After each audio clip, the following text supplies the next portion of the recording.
Good morning, my dear students. Today's topic of discussion is the third part of autonomic nervous system, and that is anticholinergic agents. Now, anticholinergic agents can be classified in many ways, but I'm trying to classify it in a manner that it will be easier for you to understand. These can be the muscarinic antagonist or antimuscarinic agents, which are being depicted here. Those are atropine, benchtropine, cyclopentolate, derifenacin. All these names are being given. Solifenacin. Then comes the ganglion blockers, which will definitely specifically block the ganglions. And lastly, the neuromuscular blockers, which we'll discuss with the skeletal muscle relaxants. The drugs like atracurium, pancurinium, rocurinium, succinylcholine, vecurinium. There is a little bit of difference. These pancurinium-like drugs are competitive blockers, and they are kind of non-depolarizing blockers, whereas the succinylcholine is a depolarizing blocker and non-competitive blocker. So, before coming to antimuscarinic agents, I am trying to focus on ganglionic blockers. So, the ganglionic blockers are basically the drugs. These are the competitive agents, and they were used in the 1950s for hypertension and peptic ulcer, but have been totally replaced now because they produce a number of intolerable side effects. In fact, these side effects help in understanding the relative roles of sympathetic and parasympathetic divisions in regulating the various organ functions. None of the ganglion blockers is commercially marketed nowadays as a medication, and these drugs have no clinical relevance. Very common examples we are still probably acting have some role in clinical practice is trimethophan scamsalate. It is an ultra short acting ganglion blocker which was infused intravenously to produce control hypotension and to lower BP in hypertensive emergency due to aortic dissection of aneurysm or the dissecting aneurysm of aorta. And mecamylamine, which is either or in combination with nicotine patch, mecamylamine was tried for smoking cessation. It appears to block the reward effect of nicotine and improve abstinence rate compared to placebo. These ganglion blocking agents can be classified into two types: the competitive blockers and the persistent depolarizing blockers. Now, the competitive blockers are again classified into three types: the quaternary ammonium compounds like hexamethonium, pentolinium, the amines like mecamylamine, which I already mentioned, due to which is used having some kind of clinical use, pempidine, and monosulfonium compound like trimethophan, which is used in dissecting aneurysm of aorta.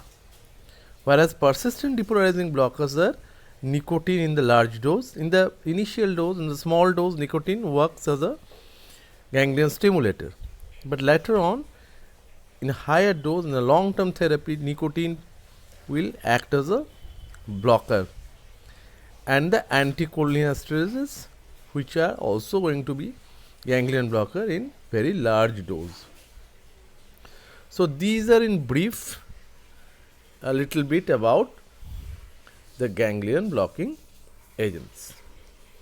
Now, from here we are coming back to our main discussion, and that is the antimuscarinic agents, or the, in other sense, in a broader way, anticholinergic drugs. Now, the anticholinergic drugs can be subclassified in many types. The natural alkaloids like atropine, The semi-synthetic derivatives like atropine, methonitrate, homatropine, cyclopentolate, these kind of things, ipratropium bromide. The synthetic compounds like as I said, the tropicamide, then the vesicoselective ones like flavoxate, tolterodine, solifenacin, derifenacin, and the anti-Parkinsonian drug like trihexyphenidyl, benzoxazole, piperidine, procyclidine. There are some synthetic compounds which are having anti-secretory and anti-spasmodic effect. Those drugs are oxyphenonium, clydinium, glycopyrrolate, which is used for primary anesthetic medication, and there are some tertiary amines like dicyclomine, pyranzapine, valethamate. So these are in brief about the classification in details of anticholinergic drugs.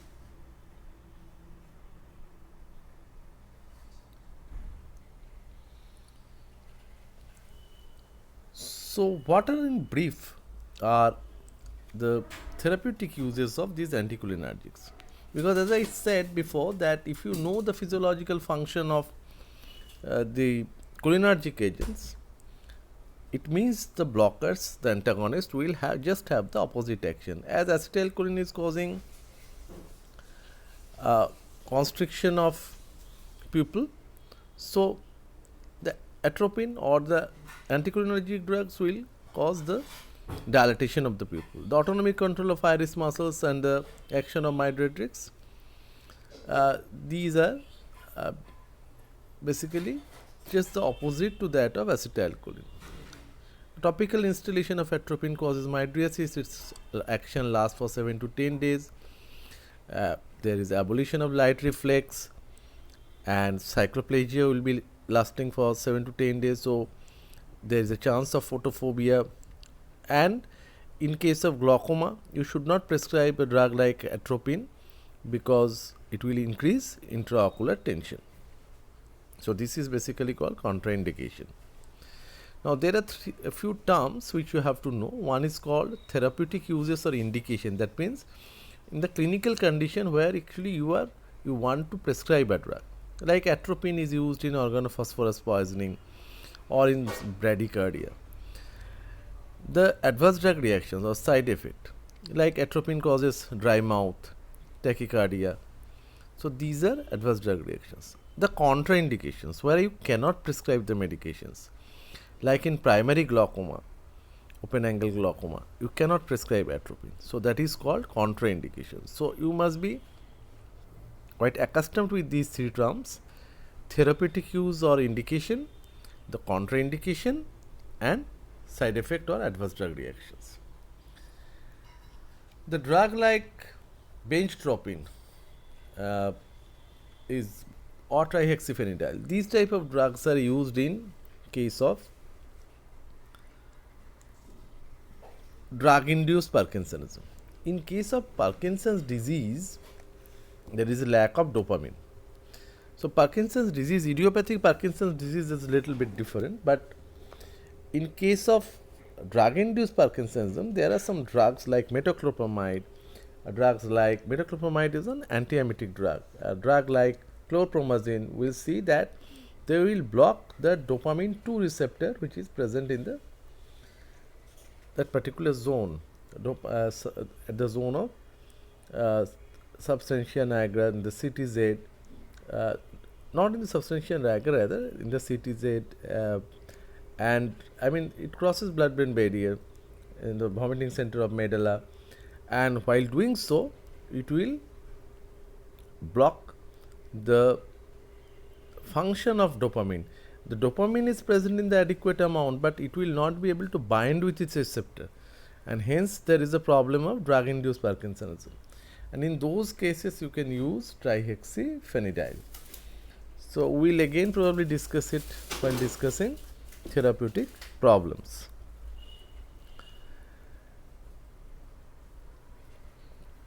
The drug like derifenacin, the drug like solifenacin, these kind of drugs, and tolterodine, these kind of drugs are used in overactive bladder activity. That means these can be termed as vesicoselective anticholinergic. These can be termed as vesicoselective anticholinergics. It starts with oxybutynin. The antimuscarinic has high affinity for receptors in urinary bladder and salivary glands. It is relatively selective for M3 and M1 receptor with less action on the M2 subtype because of its vesicoselective action. It is used for detrusor instability resulting in urinary frequency and urge incontinence. Oxybutynin is metabolized by CYP3A4 enzyme and its dose should be reduced in patients being treated with inhibitors of this enzyme. Whereas tolterodine, which is written here, is basically a selective M3 muscarinic antagonist and preferred action on urinary bladder. Less likely to cause dryness of mouth and other anticholinergic side effects. It is indicated in overactive bladder with urinary frequency and urgency. Since it is metabolized by CYP3A4, dose should be halved in patients receiving the CYP3A4 inhibitors like erythromycin and ketoconazole. So, you can relate it with general pharmacology where we have discussed enzyme inducers and enzyme inhibitors in respect to biotransformation or metabolism. Flavoxate, it has properties similar to oxybutynin and it is indicated for urinary frequency, urgency and dysuria. Derifenacin and solifenacin, they are selective M3 antimuscarinic with preferential action on bladder muscles indicated in urinary incontinence, and this time in examination the solifenacin was given as a short note or as a its mechanism of action being explained in the question paper. So, the last one is drotavarin, which we are commonly consuming. It's an anticholinergic. It's not an anticholinergic agent. That's the reason why I haven't mentioned this in this chart. Drotavarin is a non-anticholinergic smooth muscle antispasmodic which acts by inhibiting phosphodiesterase 4 selective for smooth muscle. Elevation of intracellular cyclic AMP attains smooth muscle relaxation, changes in membrane, ionic fluxes and membrane potential have also been shown. It has been used orally as well as peripherally in intestinal, biliary and renal colics. Also, it can be useful in IBS, that means irritable bowel syndrome, without having anticholinergic side effects because it's a non-atropine substitute, and adverse effects reported are headache, dizziness, constipation and flushing. Fall in BP may be seen with intravenous injection, but normally it's a safe drug. There are mydriatrics or mydriatrics. Atropine is a protein mydriatic, but it's slow and long lasting action, like it's lasting for 7 days, is making it undesirable. It is only given in atropine is only given in the child because they have a vagomimetic action, predominant vagal action, so it can be given in children. Otherwise, in a normal people, we are giving atropine substitute like cyclopentolate, tropicamide and homatropine. So, this homatropine and basically is causing both cycloplasia and mydriasis. It's 10 times less potent than atropine. Instead, in the eye, it acts in 45 to 60 minutes. Mydriasis lasts 1 to 3 days, while accommodation recovers in 1 to 2 days. Whereas tropicamide is probably having the quickest action, but it is not a cycloplegic drug, it is only having mydriatic action. Now you are listening two terms, mydriasis and cycloplegia. So I will come to that two part a little bit later. Atropine itself used in specific disorders of the GI and lower urinary tract, but that is not a very specific use. It is used to treat organophosphorus poisoning. We will discuss organophosphorus poisoning in details, probably in the lecture class. So I'm just skipping it for the moment. I'm not going into the details of organophosphorus poisoning. And to suppress respiratory secretions prior to surgery. So as a pre-anesthetic medication, you can give it, and it can also be given in case of bradycardia. The scopolamine, which is hyoscine patch, which can be given to prevent motion sickness. So because the muscarinic receptors are there, and acetylcholine is also a neurotransmitter which is responsible for the sense of nausea and vomiting. Ipratropium bromide is basically an atropine substitute which is used in COPD, that is chronic obstructive pulmonary disease, and it is replacing atropine in this regard in chronic obstructive pulmonary disease and also in bronchial asthma, because its action is direct, and many of the adverse drug reactions or side effect of atropine is not seen with ipratropium bromide like drug. And as I mentioned at the very beginning, the drug induced Parkinsonism are also treated with some atropine substitutes like benchtropine, benihexol, and trihexyphenidyl. Again, this part will be discussed in details. So few of the parts, these parts will be discussed in details in the lecture class.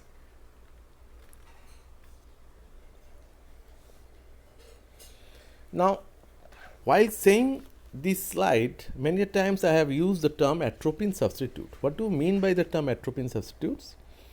Many semisynthetic derivatives of belladonna alkaloids and a large number of synthetic compounds have been introduced with the aim of prolonging more selective action on certain functions. And most of these differ only marginally from natural alkaloids. But obviously some of them are more promising. There are some quaternary compounds. These drugs are incomplete oral absorption, they are having poor penetration, elimination is slower, high nicotinic blocking activity, at high doses some degree of neuromuscular blockage is seen. So these are the limitations. Atropine is obtained from a natural source, so is hyoscine.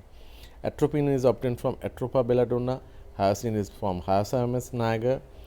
The base is tropine in case of atropine, scopine in case of hyoscine, and the duration of action is longer in case of atropine, it is shorter in case of hyoscine.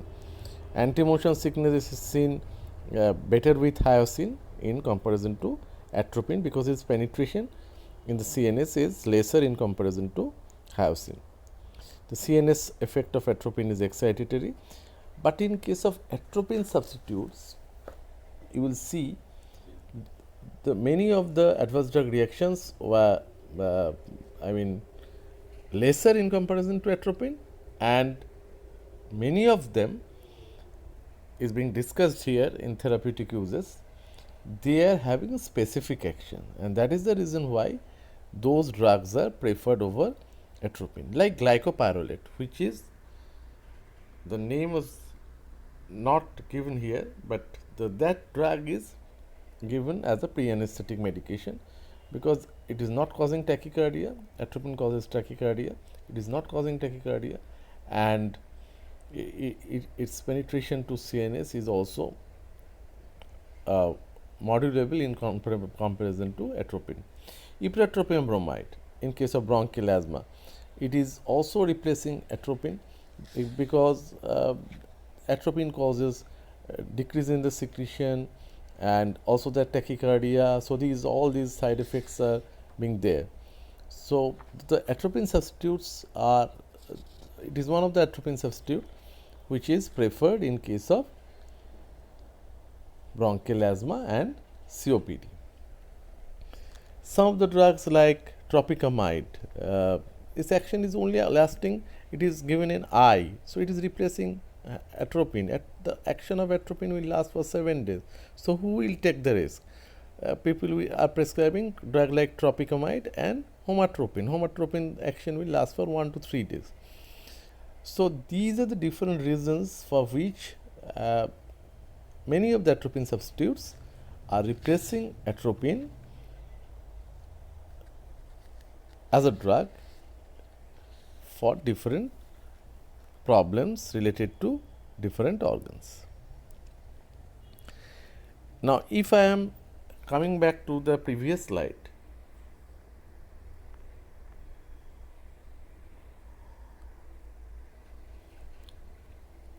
and if we discuss the pharmacological actions, the prototype taken atropine, the CNS effect of atropine is stimulatory in many medullary centers, vagal, respiratory, vasomotor, and it depresses vestibular excitation.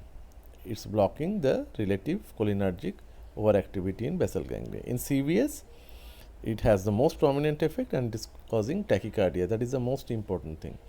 But one thing you must notice, though it is causing tachycardia, but initially it may cause a bradycardia because many thought that it is caused by the blockage of muscarinic autoreceptors. That means the receptors which are present at the presynaptic level on vagal nerve endings, and thereby augmenting acetylcholine release at the beginning. So, basically the action of this atropine is initial bradycardia followed by tachycardia. It has no action on BP, that means the blood pressure, since cholinergic impulses are not involved in the maintenance of vascular tone. That I mentioned, this is the only system where you will see that mostly it is under the dominance of the blue, that means the red, the adrenergic system. So, that is the reason why we are not seeing any change in blood pressure, but tachycardia is definitely seen. In eyes, I have already mentioned that it causes mydriasis, that means the dilatation of the pupil, cycloplegia, that means paralysis of the accommodation due to paralysis of the iris muscles, and it results in photophobia. People try to constrict in presence of sunlight, but it couldn't because the atropine is given and the pupil remains dilated. So, that is the reason behind this photophobia. The ciliary muscles recover somewhat earlier than sphincter pupillae, where the M3 receptors are present, and all these actions in the eye are mediated through M3 receptor. All the actions in the heart is mediated via M2 receptor. Smooth muscles, all visceral smooth muscles that receive parasympathetic motor innervation are relaxed by atropine. The tone, amplitude, contraction of the stomach and the intestine are reduced. You just see that in different parts, starting from the blood vessels itself, many of the parts are the bronchial smooth muscles. These are having control of muscarinic receptors, M3 receptors. Atropine causes bronchodilation. It reduces airway resistance, especially in COPD patients and asthma patients. But as I said, it has been replaced by a atropine substitute called ipratropium bromide. There are certain better variant of ipratropium bromide available in the market. Those are tiotropium bromide. Glands, atropine shows marked decrease of the sweat and salivary gland. As you know that the blue line is showing that the action on the salivary gland is basically increased secretion. So, atropine is definitely causing the opposite action. So, dryness is the commonest thing. It decreases secretion of acid, pepsin and mucus in the stomach also. The rise in body temperature occur at higher doses. It is due to both inhibition of sweating as well as stimulation of temperature. It can show mild anesthetic action on the cornea, and pharmacokinetically both atropine and hyoscine, which are obtained from the natural sources, they are absorbed from gastrointestinal tract. Applied to the eyes, they freely penetrate cornea because their structure is not quaternary. Acetylcholine cannot penetrate because it has a quaternary structure. About 50% of atropine is metabolized in liver. The rest is excreted unchanged in urine. It has a T half of 3 to 4 hours. Hyoscine is more or less completely metabolized and has a better blood-brain barrier penetration. Now, how will you see these drugs? I mean, when you see the therapeutic uses of drugs, which are already being shown in one of the slides, how those things are being demonstrated. I mean, what are going to be the adverse drug reactions? So, if you prescribe anticholinergic drugs, you have to face these kind of side effect or adverse drug reactions. The blood vision because of mydriasis, cycloplegia, the confusion because of its CNS side effect, the mydriasis which I mentioned, the dilatation of the pupil, the constipation which may be beneficial when you have diarrhea, so you can use atropine substitute to prevent that, and urinary retention. So that is, you must be very careful while prescribing it to a person who is elderly, because most of the times they are having benign hyperplasia or hypertrophy of prostate. So in that case, this urinary retention was very common. So as I mentioned before, again I am repeating, the bronchial asthma, asthmatic, these COPD cases where you just have to prescribe atropine substitute, where the ipratropium bromide and tiotropium bromide are preferred in place of atropine, but they are having similar kind of action. Atropine usually dry up the secretion in the respiratory tract, which may lead to its inspission and plugging of bronchioles, resulting in alveolar collapse and predisposition to infection. That is not seen with these beta derivatives. Mucociliary clearance is also impaired with atropine. That is also not seen with ipratropium bromide. As mediatric and cycloplegic, already I have said that there are diagnostic use where you have to test the error of refraction. In children you can use atropine, but in adult, due to the the betterment of its modification of atropine, we are having atropine substitutes, you can use homatropine and tropicamide. Therapeutically, in a long lasting mydriatic cycloplegic or in a case of iritis, iridocyclitis like thing, you can use atropine or atropine substitutes as a choice of drug.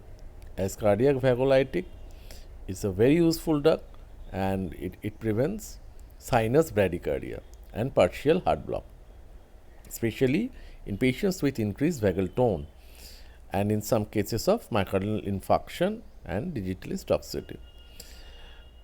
In organophosphorus poisoning, you can use atropine. It's a life-saving drug. There is no choice of giving any atropine substitute.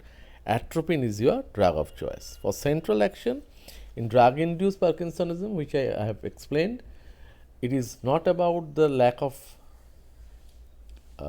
your dopamine, rather the dopamine receptors are blocked, and hence you have to prescribe that particular drug, that is